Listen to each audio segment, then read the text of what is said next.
So, it's time to shift gears a little bit, I think. Um, San Diego Comic-Con revealed a whole lot of new Origins that are coming out, Master Universe Origins, and they look very good to me. I didn't jump on Origins when it first came out. I had this feeling of it looking like Play-Doh. I'm holding something in my other hands. I don't know. Play-Doh. Um, there was something about it that did not appeal to me, especially when I saw those Masterverse figures there that looked like something that did appeal to me. Now we have a similar situation right now with Chronicles and Origins, but the Origins they're about to come out with are more Mini-Eternia based, I guess. Mini-Eternia, mini comics based on cross sell art, packaging, mini comics, more like variations of the vintage material. And so also I don't have a lot of those figures, and jumping in the middle of something is hard to do. But my point is, it's time for me to create a rating system for Origins. Now, why not just use the same one I use for Mythic Legions? Well, usually I do paint, sculpt, articulation, accessories, and the feels point, 5-point scale. That works good for Mythic Legions because I am evaluating something that has no, usually there's no background material for it. I mean, so it's I'm evaluating something whole cloth. There's no movie, there's nothing, there's no vintage material. It's a new product, and in a way, it kind of simplifies it because there's no drama attached to it. But with Origins, that's not the case. Because in Origins, we have the baggage that comes with, I had this as a child. I played with it. I read many comics. I watched cartoons. I saw the 87 movie, whatever. And what is that? Something fuzzy. See, you can tell this is a real person. There's no AI going on here. Nobody's faking this out. Ooh, all right. Okay. So, there's some drama attached to it. And to complicate that a little bit more, Origins is usually available at stores and stuff, so people have given them to me as gifts and things. So, I don't have a problem rating something that somebody gives me as a gift, obviously. But I'm just saying, it's just got more baggage to it. Nobody's buying me a Masterverse figure and bringing it to me, or Mythic Legions and bringing it to me. So here we go. I'm just holding a couple of them here. My rating system, so I would rate Shirella. Shirella here is a premium product, right? You had to order her off the internet. It's the only way to get her, very likely. Maybe at a place like Toy Federation or something would have them, but what would she get? Well, there was to be no vintage feels for this to me, right? That doesn't make it a bad figure, but there's nothing for me to recall. There's nothing like that. For her, she's not going to get a perfect 10, okay? And then we have Stealth Ninja He-Man. Stealth Ninja He-Man looks like He-Man. I mean, that looks like He-Man. There's no question who it is. But he's got extra armor pieces that evoke Ninja Turtles because he is from the Turtles of Grayskull line. But everything about him yells vintage He-Man except for his toe being exposed over here on the side, which practically looks like some of the paint getting removed over time on a vintage figure. So this is closer to a 10-point out of my 10-point Origin system. I'm going to explain the new Origins rating system. Each item gets 1 point, and the possibility of losing points where it says other issues. All right, so let's just start off with, I'm going to grade the packaging. It'll either get a point for it or not. And this comes down to, is it appealing packaging? Is it collector friendly? Is it boring? Is it so great you don't want to tear it up? Those kinds of things. But it's going to be just 1 point. There's 10 points total here given. So, also, the next thing is recall. Recall. Does it point to the vintage era or some other something with this in object or playability? So, in other words, I'm saying like Stinkor did not appear in the Filmation show. However, it was a toy. So, if they make a Stinkor, then does it recall the Stinkor and get a point for that? Accessories count versus cost. So this is bringing in one of those other issues about the cost, but I've complained tons of times about Masterverse Evil-Lyn hardly coming with anything. That would be a point off for Evil-Lyn, by the way. But I'm doing Masterverse on a different rating system, so we're moving on. We're talking about Origins here, a different line. Accessories bonus. So this is like extra heads, or in the case of, say, Stratos, coming with a staff of Avion that allows them to fly. Paint is just straight up. Is it good or is it not? Does it need to improve? Is there enough issues to lose a point on that? Articulation. This is just explains itself. Can it move and everything? But if it's wearing a lot of armor and accessories that it needs to have, does that restrict the articulation? Can it stand up or not? These are all articulation issues. Crossplay, which is a word from video games, but this comes down to, does it work well with other lines? Will it look stupid with vintage, with Mythic Legions or something, or with classics or whatever? So that's what crossplay is. Other issues. So this is cost, availability, whatever. So just from Masterverse here, not being able to get Blade, that is an availability issue. I would be deducting a point on that. If there's a cost problem, so if they offer a playset at $250, that is cost prohibitive for Origins, in my opinion. Feels, does it? Okay, so this comes down, did I have it as a child, or did I want it? Somebody else had it and I thought I wanted one, but I never got one. Or did I wish for it, but it was never made? Granomir is a good example. I would love to have had a Granomir as a kid. They did make a classic Granomir. They made two of them, actually. I never got either one, but that's a good example. I wished for it, but it was never made as a child. So if I saw one, if they made a new Granomir, would I get it? Probably I would. Probably I would. And it would get the feels point for that. Did I have it? Did I want it? I guess there's the rare corner case where I had something I didn't like, but I got it anyway. Could be, but so these are 10 points that I'm going to apply to Origins. I'm going to do some Origins that I've had for a while. In this case, the packaging, these cases, the packaging is gone or it's used or I'm not moving it. In the case of Skele-Shredder here, his packaging is at the top of the shelf and lots of things around it. He has terrific packaging, so he definitely got that point. Let's see. So I'm going to go down Skele-Shredder's thing so this will make sense. So packaging, yeah, wow, 1 point. Recall. This was not an existing figure ever. He has elements of Skeletor and Shredder, but he does not really feel like either one. I'm putting 0 point for that. Accessories, he has tons of accessories. There's even accessories I don't have in front of me, like there's a staff he has trouble holding. So yes, he got a point for that.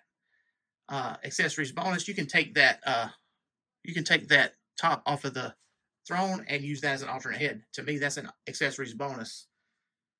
The paint is great. He's very colorful. This was the last Ninja Turtles He-Man crossover figure, so they went all out on the paint deco. I'm giving the point, but the paint was wet when I opened it. That's never happened, except for with this figure in my entire career of doing action figures. So the articulation. Skele-Shredder's articulation is more complicated than a lot of Origins figures. In this case, he when he's got all his armor on and everything, he has a hard time standing. So that's going to be a point against him. But beyond that, with the throne being part of the figure, it feels like if you put any excessive force, like much at all, then you're going to have some breakage. So those are problems with the articulation. So I'm going to just put a 0 for that point. Even though he is articulated and stuff, he's got those problems. When he's holding that staff, he really can't stand up without a lot of work. The feels point. Well, I got it because I wanted it. So here we are. He's getting the feels point for being a classic villain without being a classic villain. Crossplay. He's generic enough to go in anywhere, but especially with Turtles and He-Man. So I'm going to give him that point. That's what he is. He's a Masters of Turtles of Grayskull, right? Generational appeal. I don't know if there's any kid out there saying, ooh, I've got to have Skele-Shredder.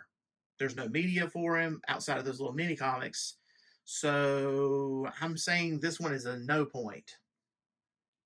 And then other issues. As far as I know, you can only purchase this online. So that's a negative 1 point. So nobody's walking through Target or Walmart seeing Skele-Shredder and saying, ooh, I want that. No, they have to be online. Therefore, they have to be old enough to order stuff online. So when we do the rundown, got a point for packaging. He got a point for accessories. He got accessories bonus. You got paint. You got feels. So that's 5. You got crossplay, 6. That's it. 6 out of 10. Actually, I could -1 the other issue, so it could be 5 out of 10 because he is online only. So, 5 or 6 out of 10 is the Origins rating for Skele-Shredder. And that doesn't mean he's a terrible figure. Okay? I'm not even saying that. That's just the rating that I'm putting out there for Origins because of the issues associated with Origins. So using my Origins metrics, I should be able to give Stratos a rating. All right, so the packaging, I don't have anymore, but the packaging looked like 2000X packaging. That's fine. That's what it needed to look like. All right. All right, recall. So he looks like the Mike Young cartoon, and as well as the MV Creations comics. He does not look like the vintage toy. Actually, kind of does, but the vintage toy Four Horsemen sculpted was better sculpted, but it doesn't matter. He still gets his point for that. So that's 2 points. Accessories. Stratos didn't come with any accessories. I mean, he came with those wings, which he has to come with. So I'm going to say that this is a 0 point. All right. Accessories bonus, once again, a 0 point, especially considering some versions of Stratos has come with Staff of Avion. That would have been a bonus. So let's see. We have 2 points so far. Paint is fine. He looks great. It's not a little plain, but he does look like his cartoon representation. Articulation, no problems with articulating this figure. He stands up great, and he's not weighed down by his armor or anything like that. He can turn his head. He can be any way you like, except for actually flying. Ha ha ha ha. The feels point. I got him because I want him. Stratos was great. I love the Mike Young Productions portrayal with the more Scottish voice. I like the air war between the Andrenids and the Avionians. And this pulled all that back for me. So, yeah, absolutely got those feels points. It hit a nostalgia place for me that did not come from toys as much as it came from a cartoon. Crossplay. Could he go with it? I got this to go with Mythic Legions and with Masterverse and everything, and he fits in pretty good. He's a little bit more cartoony, but he still fits in fine. He looks good. I still prefer the Classics version to go with Masterverse, but this is fine. It serves purpose fine. And for the logic of he's a bird man, he might be a little smaller anyway. There you go, too. So, generational appeal. I don't know if kids are asking for this, but this would definitely go with the Generation X, my generation, and with the millennial generation. I guess that's what they're called. My baby brother that I'm 17 years older than, his generation. So I'm going to say, yeah, there's generational appeal there. Is there appeal for kids now? I don't know about that. Maybe they go walk by at Target and see it hanging on the shelf and say they want it. Any other issues? No, he's very available. I got him on sale online, but he was available and is available like at Target and places, so you might see him. So in other words, Stratos here got 8 out of 10 as an action figure as my Origins rating. So all that said, time to do Stridor. Okay, so Stridor, a different kind of Origins because this is a vehicle or um, a steed, but the Origins rating should work just fine that I came up with. All right, so packaging. His packaging was awesome, reminiscent of vintage. It does not feature Fisto, but if you go back and look, the vintage packaging did not feature Fisto. Just shortly after you started seeing Fisto turn up all over the place with this product and images. Recall. This recalls the toy version of Stridor, as well as the Filmation and other media portrayals of Stridor. He looks just like those, and he totally has that nostalgia going on. The accessories, wow, he came with a lot of stuff. I mean, you're looking at blast effects, you're looking at the classic guns, the helmets, the bit, and we're starting to get the accessories bonus here. The hitching post would be that accessories bonus. Which, by the way, if you take those fences off, that could double as Grayskull bricks for somebody else's background or anything. Paint, so he has a lot of stickers. The paint is good. That's chrome paint on there over brown plastic. So it's there. It's good. I do wonder why they didn't paint the bottom of the legs, like the pistons on there, but it's not enough to lose the point for paint. And the stickers are similar to Filmation, not Filmation, the vintage toys stickers. So, so that just goes into it. Articulation, absolutely. This is articulated. The original toy was not articulated. It's in every way better than the original. Crossplay. So I put Mythic Legions in the bucket seat. I've had Masterverse Fisto riding it, not in the seat, but as a saddle.